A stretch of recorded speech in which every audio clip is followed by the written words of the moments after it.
kali ini kita akan membahas ya peran yang sangat urgent. Sebuah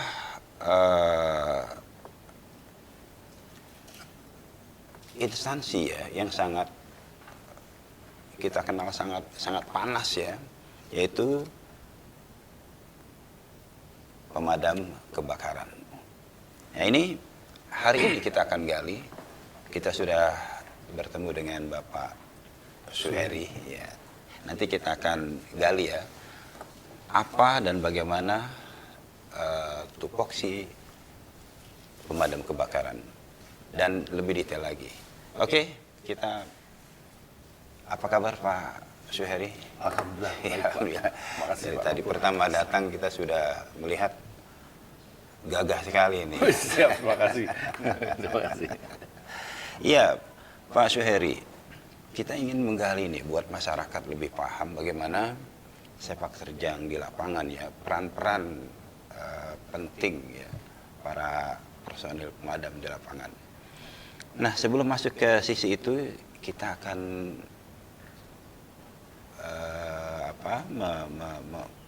mengorek tupoksinya lebih dahulu. Oke. Bagaimana tupoksi di instansi yang Bapak jalani sekarang? Oke. Terima kasih Pak Oke. Gubernur dari Media Indonesia Radar News.com Oke. dan Media Indonesia Radar News.net ya. Ya, untuk teman-teman audiens dari Media Indonesia Radar News.com, Ya, Radar tentu Indonesia.com. tugas daripada Dinas Penanggulangan Kebakaran dan Penyelamatan Provinsi DKI Jakarta. Sebelumnya saya perkenalkan, saya Suheri selaku Kepala Bidang Operasi Dinas Penanggulangan Kebakaran dan Penyelamatan Provinsi DKI Jakarta yang membidangi terkait dengan operasi pemadaman dan operasi penyelamatan. Nah, di sini dalam pelaksanaan tugas kita dipayungi oleh sebuah peraturan gubernur tentunya nomor 57 tahun 2002 tentang organisasi dan tata kerja Dinas Penanggulangan Kebakaran.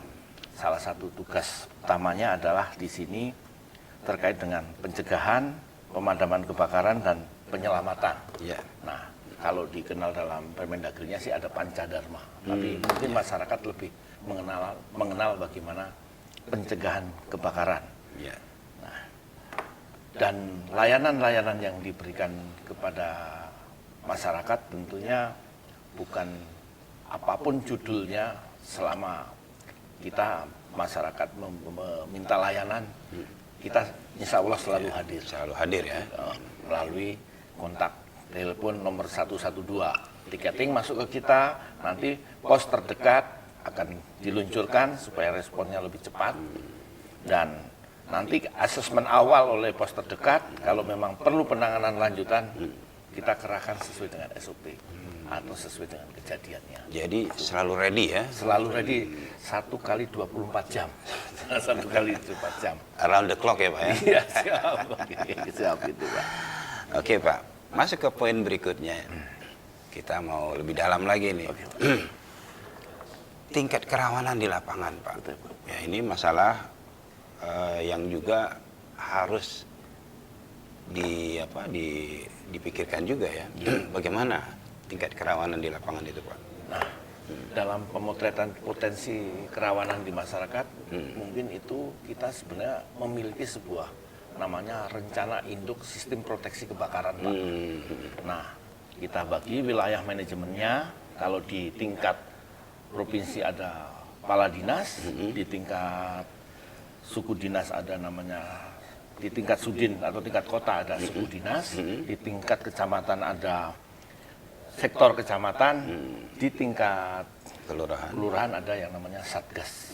Nah, nanti terkait dengan sarana prasarana juga sama, harus disiapkan sesuai dengan kebutuhannya untuk daerah-daerahnya seperti apa. Nah, yang berikutnya koordinasi. Nah, ini sangat penting juga nih koordinasi. Di mana kita butuh penanganan lanjutan dan lain sebagainya dibutuhkan dengan yang lain, ya kita akan melakukan koordinasi. Misalnya katakanlah gini, data kita penyebab tertinggi misalnya dari potensi kebakarannya adalah misalnya dari faktor listrik. Iya. Nah, arus listrik nanti kita background lagi. Ada beberapa kasus misalnya. Pertama, bisa pembebanan lebih, alat tidak standar, kebocoran isolasi, atau sistem grounding yang nggak bagus, atau sambungan tidak sempurna. Nah, ini di mana masyarakat itu istilahnya yang berpotensi di situ, nanti strategi sosialisasinya adalah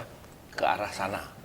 Dan kita perlu koordinasi karena ada kewenangan yang lain misalnya yang tidak menjadi kewenangan dengan kita.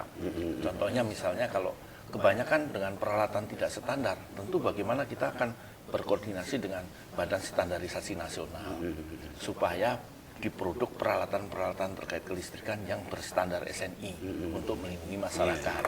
Nah, ini juga bisa dijadikan kebijakan melalui Kemenperin, bisa menjadi SNI wajib. Jadi semua peredaran peralatan yang ada di Sesuai SNI ya. ini standar, artinya untuk kepentingan keselamatan masyarakat ya, di situ. Nah, ini banyaklah yang harus dikerjakan dari SDM kan tadi ada sisi kita juga, ada sisi masyarakat.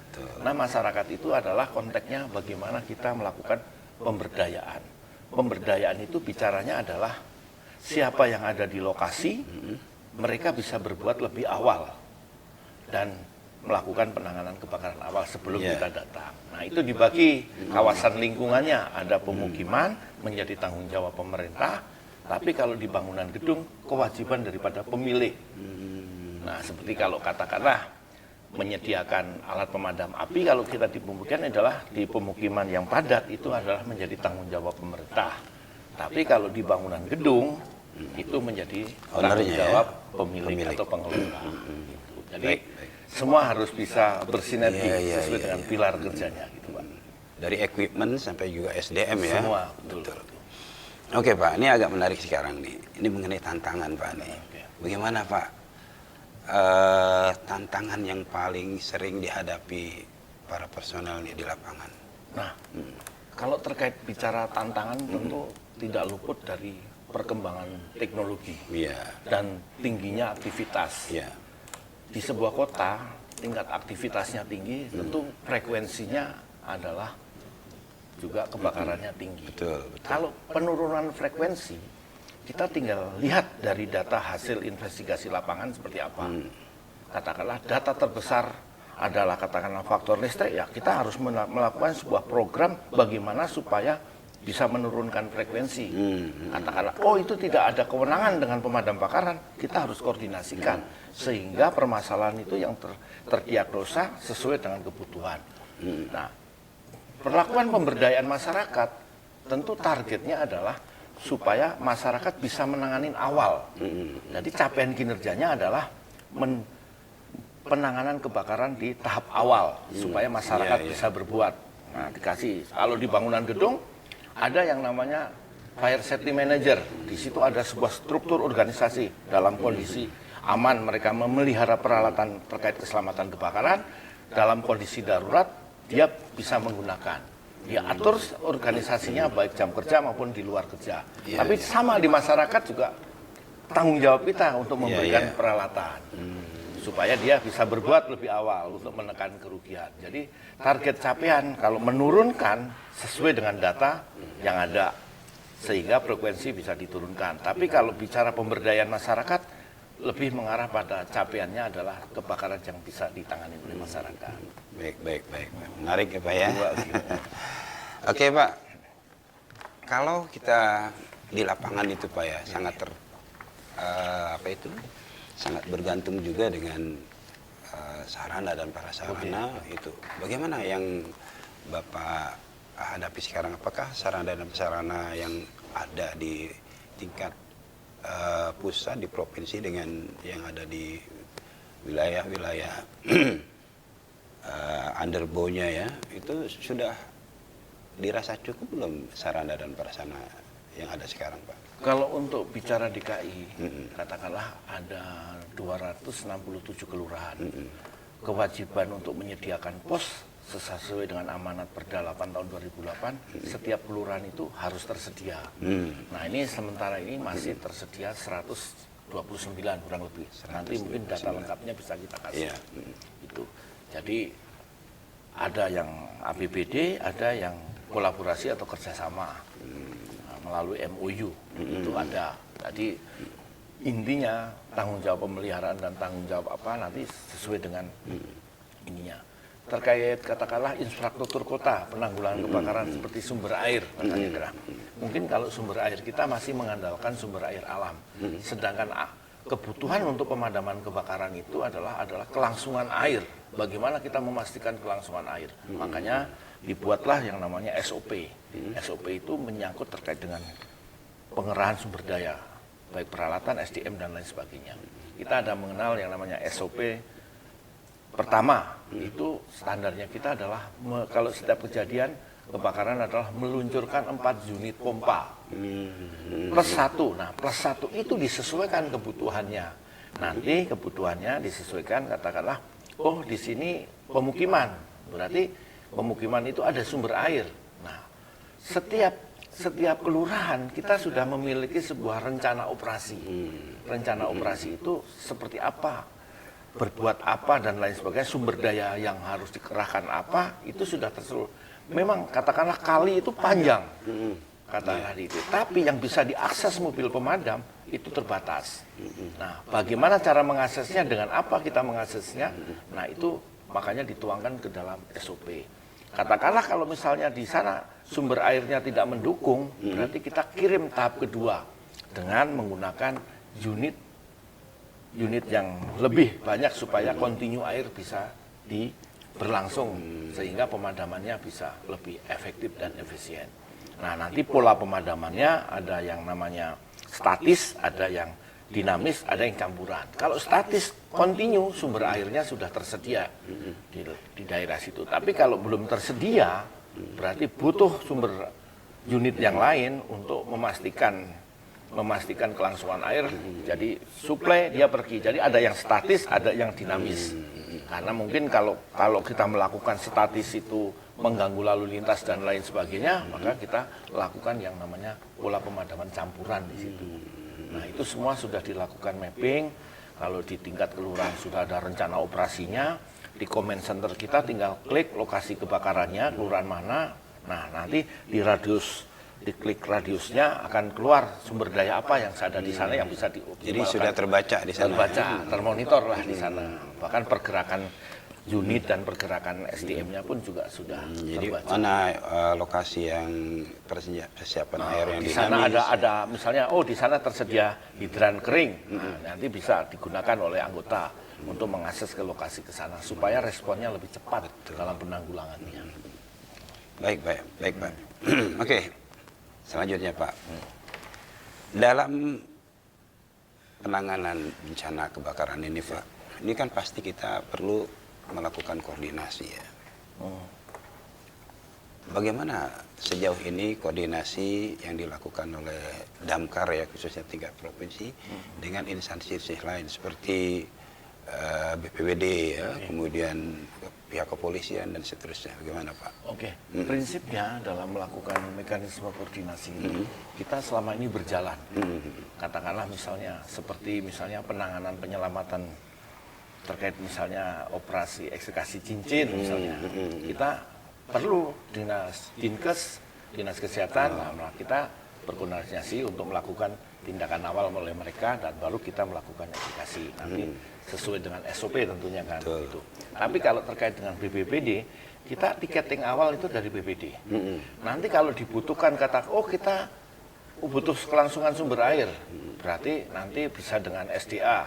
Oh, pintu air titik ini tolong dibuka untuk kelangsungan penanggulangan kebakaran.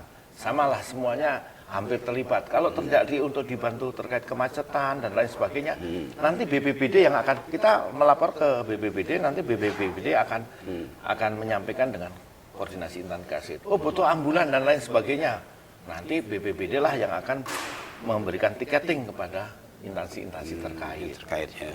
Artinya, alhamdulillah untuk DKI Jakarta layanan dari orang lahir sampai meninggal tinggal telepon aja ke 112. Koordinasi sudah berjalan ya. Baik, pastinya kita masih penasaran ya untuk menggali lebih dalam lagi ya. Oke, Pak Heri, masih kelihatan segar ya. Ya, kita akan lebih menggali lagi. Salah satu upaya penyelamatan bukan saja setelah ada kejadian. Nah, ini perlu adanya edukasi kepada masyarakat. Ya. Apa sih selama ini upaya-upaya pihak Damkar ini dalam rangka pencegahan kebakaran melalui edukasi itu sejauh ini sudah sampai mana dan bagaimana? Oke. Terkait edukasi, edukasi kita juga melakukan edukasi dini kepada anak-anak sekolah mengenalkan terkait dengan tugas daripada pemadam kebakaran. Kita ada BPBD juga memiliki literasi yang dikolaborasikan, bahkan apabila ada layanan edukasi kita mengadakan di wilayah-wilayah juga, tinggal bersurat kita langsung berikan layanan. Juga seperti permintaan layanan-layanan seperti pelatihan bagaimana mencegah dan menanggulangi kebakaran, itu di setiap sudin itu juga semua melakukan sosialisasi yang masif tentunya gitu. Semua sudah berjalan bahkan ke sekolah-sekolah. Sekolah ya. Sudah dilakukan Dari tingkat SD, bahkan anak-anak TK kita kenalkan ini. Tapi mungkin pola pembelajaran itu bagaimana mereka agar kita anggap bahwa kita investasi masa depan. Betul. Bagaimana anak-anak itu mencintai organisasi ini sehingga kedepannya itu nanti lebih care lah terhadap organisasi ini kedepannya. Oke, baik Pak Heri. Berikutnya, ini ada yang menarik lagi nih, yang ingin saya tanyakan ya. Ada inovasi yang terkait dengan peralatan atau sistem kinerjanya dalam rangka penanggulangan kebakaran itu sendiri. Apakah tim yang dipegang atau dikomandoi Bapak Suheri ini ada gagasan-gagasan dan inovasi baru yang bisa dikembangkan? Terkait dengan inovasi, pastinya kita untuk menjawab sebuah tantangan kita harus berinovasi. Berinovasi dengan tuntutan. Kita tahu lah kondisi Jakarta itu dari sisi transportasi misalnya, transportasi massal. Nah ini katakanlah seperti LRT, MRT. Nah ini kan butuh apa? Kita yang namanya sebuah pemadam itu kan bicaranya adalah antisipasi. Antisipasi itu selalu menggambarkan hal yang terburuk apabila terjadi.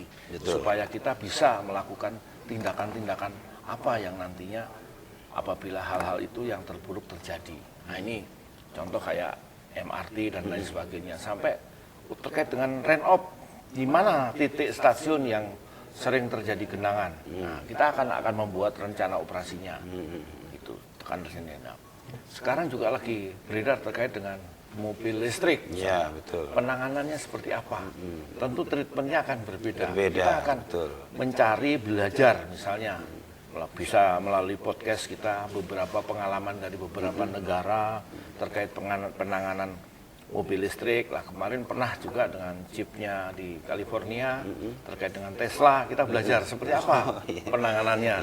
Nah ini kita terus menggali itu semua. Mengembangkan terus ya. Terus mengembangkan. Dan nanti butuh katakanlah misalnya terkait dengan pengalian resiko, katakanlah ini nggak memungkinkan orang itu melakukan, kira-kira alat apa yang bisa menggantikan sebagai pengalian resiko.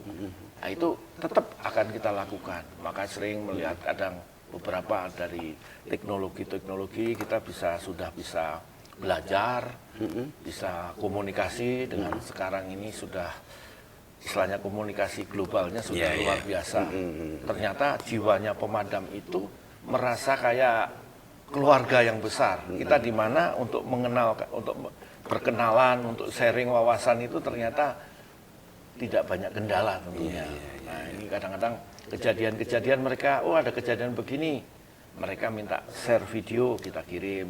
Ada kejadian apa di ini, kita juga bisa diskusi. Jadi kita bisa belajar mencari pengalaman dari kejadian juga. Nah itu pentingnya kita membangun mobil.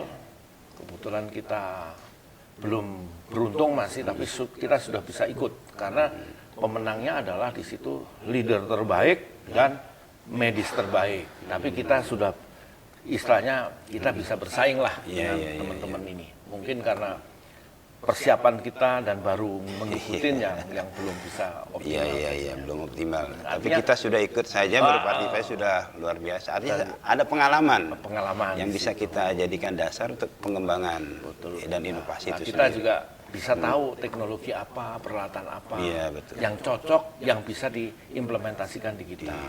Kalau kita memang melihat katakanlah dari sisi misalnya berbasis terkait dengan penanganan kebakaran yang ditangani masyarakat, berarti kita mau terkait misalnya APAR. Kita berjuang untuk bagaimana APAR itu bisa memiliki standar. Nah, bicara standar itu kan bicaranya adalah bagaimana memastikan bahwa APAR itu kalau digunakan aman bagi pengguna dan daya padamnya juga sesuai dan ramah terhadap lingkungan.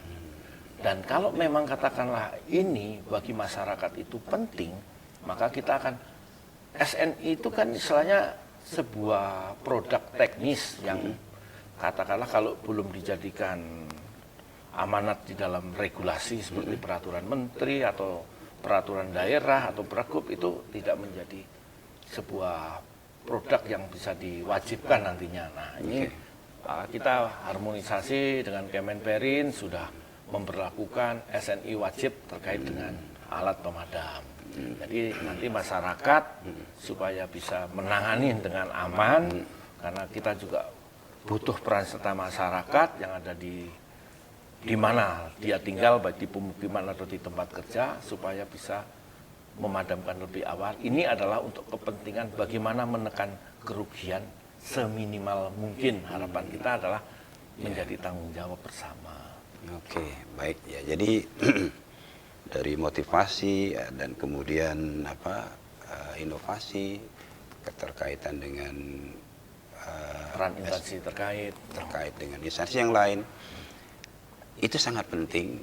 Dan tapi ada juga Pak Suheri yang nggak kalah penting ini dalam instansi yang namanya penanggulangan kebakaran ini, soliditas ini. Bagaimana Pak Suheri sebagai leader ya, itu mempertahankan dan membentuk tim yang solid. Oke, terima kasih. Memang kalau terkait dengan bagaimana sebuah layanan organisasi tidak boleh turun, kalau perlu minimal bertahan atau meningkat. Walaupun dengan ada terkait SDM misalnya kebijakan ada peranan di pemerintah pusat, tapi bagaimanapun kita tetap bisa memberikan layanan. Contohlah data SDM yang sekarang idealnya adalah kita di atas 10.000 lah. Kalau kita hitung satu unit adalah 6 orang, jumlah kelurahan 267, itu hitungannya tinggal kita kalikan lah. Kondisi itu dari sisi kuantitas. Nah, belum kita bicara kualitas. Kualitas ya. Ini SDM kita itu sudah separuh, hampir 1.000 lebih adalah PJLP. PJLP itu pengadaan jasa lainnya yang dikontrak setiap tahun. Nah, ini juga menjadi tantangan kita. Apapun judulnya, bagaimana kita memberikan kepastian layanan, tapi masa depan dari mereka itu tidak istilahnya mereka tidak merasa ada kejelasan misalnya. Nah, ini tantangan kita juga tentunya. Nah, itu menjadi sebuah bagaimana kita menjadikan solusi agar mereka tetap memiliki secara kualitas dan secara kualifikasi maupun kompetensi di situ. Ini menjadi salah satu tantangan. Itu menurut saya dari sisi SDM adalah tantangan. Jadi tapi kalau PR juga ya. Tapi kalau katakan secanggih teknologi apapun, kalau tingkat kualitas SDM-nya tidak mendukung, mereka ya tidak akan bisa memanfaatkan teknologi itu. Nah, itu tantangan yang ke depan yang harus kita sikapi bersama tentunya. Ya, nanti masyarakat bisa ikut bijak mendorong agar kita tetap bisa eksis untuk memberikan layanan kepada masyarakat khususnya. Wah, sudah cukup detail juga ya. Ya, moga-moga audiens yang mendengar ya ini dapat pencerahan dan dapat memahami ya bagaimana sepak terjang petugas-petugas yang melawan ya suasana panas ya api ya saat kebakaran. Nah terakhir Pak Suheri, ini terkait dengan upaya-upaya maksimal dari Damkar itu sendiri agar terjamin gitu daerah atau lokasi tertentu atau khususnya ya di DKI Jakarta agar tingkat kenyamanan dan terhindar dari kebakaran atau peristiwa-peristiwa kebakaran itu apa sih upaya-upaya yang bisa dilakukan? Oke, terima kasih nih untuk teman-teman dari. Oke. Kalau terkait dengan upaya, tentu kita pastinya harus kita lakukan. Katakanlah contoh misalnya, kita punya target misalnya menurunkan frekuensi. Nah, ini tugas kita ada UPT yang namanya UPT laboratorium. Salah satunya adalah tugasnya adalah melakukan investigasi kebakaran. Hakikat daripada investigasi kebakaran itu supaya bagaimana kita belajar dari kejadian supaya kejadian itu tidak terulang di tempat yang lain tentunya. Itu pertama yang harus kita Jadi lakukan investigasi ya? dulu sebab kebakaran. Nah, itu nanti akan menjadikan sebuah data. Data itu bukan hanya sekedar angka, tapi itu akan menjadi treatment kita. Kalau katakanlah capaian kita kinerjanya menurunkan frekuensi, ditemukan data bahwa sebab kebakaran tertinggi adalah katakanlah faktor listrik. Nah, di situ tidak ada kewenangan kita akan mengkoordinasikan seperti apa solusinya misalnya, seperti apa program supaya bisa capaian kinerja terkait frekuensi itu bisa kita turunkan. Tapi katakanlah kalau misalnya program itu juga perlu didukung juga terkait dengan pemberdayaan masyarakat, karena berbasis siapa yang ada di lokasi mereka harus bisa berbuat. Kalau di gedung menjadi tanggung jawab pemilik pengelola, kita melakukan pembinaan teknis. Tapi kalau di masyarakat, daerah-daerah kita petakan peta-peta rawan supaya menjadi tidak rawan. Nah, ini perlu pemberdayaan masyarakat dengan memberikan peralatan, SDM-nya kita latih yang berbasis di lingkungan, kita data semua redcar yang ada yang berbasis lingkungan, kita latih, kita sosialisasikan terkait juga dengan program-program pencegahan dan penanggulangan kebakaran secara masif. Nah, ini terkait dengan penanggulangannya, tugas pemadam pun kita akan menggunakan media apa, katakanlah pilihan, katakanlah yang bisa lebih efektif dan efisien memadamkan sehingga kerugiannya bisa diminimalkan. Terus kita akan gali itu semua. Artinya supaya terkait dengan kualitas dan kuantitas ini menjadi sebuah solusi yang terus bisa kita kembangkan. Nah, ini sekali lagi bahwa hakikat dari investigasi itu bukan hanya sekedar angka, tapi itu bisa menjadi sebuah program, menjadi sebuah solusi ke depan. Kalau katakanlah capaian target terkait dengan frekuensi yang diturunkan, nah ini data inilah yang terus kita jadikan programnya. Nah, nanti kalau supaya capaian kinerjanya di pemberdayaan masyarakat berarti adalah target kebakaran yang ditangani dengan masyarakat itu semakin terus bisa diminimalisir ya? Terus semakin banyak yang ditangani masyarakat setiap kejadian. Harapannya seperti itu. Tapi apabila terjadi masyarakat bisa berbuat. Kalaupun mobil pemadam datang hanya penanganan awal sehingga kerugian bisa diminimalkan. Insya Allah ke depan kalau ini bisa semua punya peran, masyarakat punya peran, instansi terkait punya peran, dinas kebakaran sebagai tugas dan fungsi juga menjalankan perannya dengan optimal. Apa sih harapan dan saran kepada masyarakat terkait dengan kebakaran ini? Nah, ini secara tadi saya sampaikan bahwa pilar kerja kita adalah peran serta masyarakat, instansi terkait, dan kita yang punya tugas dan fungsi bagaimana kita terkait dengan penanganan kebakaran itu kita punya suatu tanggung jawab bersama untuk menjaga Jakarta ini supaya tetap aman, sehingga roda perekonomian terus berjalan, masyarakatnya juga sejahtera tentunya. Ya kita bayangkan aja, kalau katakanlah nih Jakarta, Tanah Abang bakar, nah itu kan dampak PAD daerah, dampak orang kehilangan, dampak langsung dan dampak tidak langsungnya kira-kira masyarakat bisa berhitung. Makanya mari kita jaga Jakarta dari bahaya kebakaran. Semua punya peran di sana, masyarakat yang ada, cegah kebakaran, menggunakan peralatan listrik yang standar, dan jangan sampai ada penyalaan listrik atau arus listrik yang tidak di luar pengawasan. Nah, ini tanggung jawab konsumen, ada tanggung jawab PLN, ada tanggung jawab ahli. Nah, ini semua diharapkan harus menjalankan fungsinya dengan baik. Kalau mereka tidak menjalankan fungsinya, baik instansi terkait, ya ujung-ujungnya nanti damkar lagi. Betul. Ini menarik ya, masyarakat khususnya ya, seperti Pak Heri tadi katakan, ada animal rescue.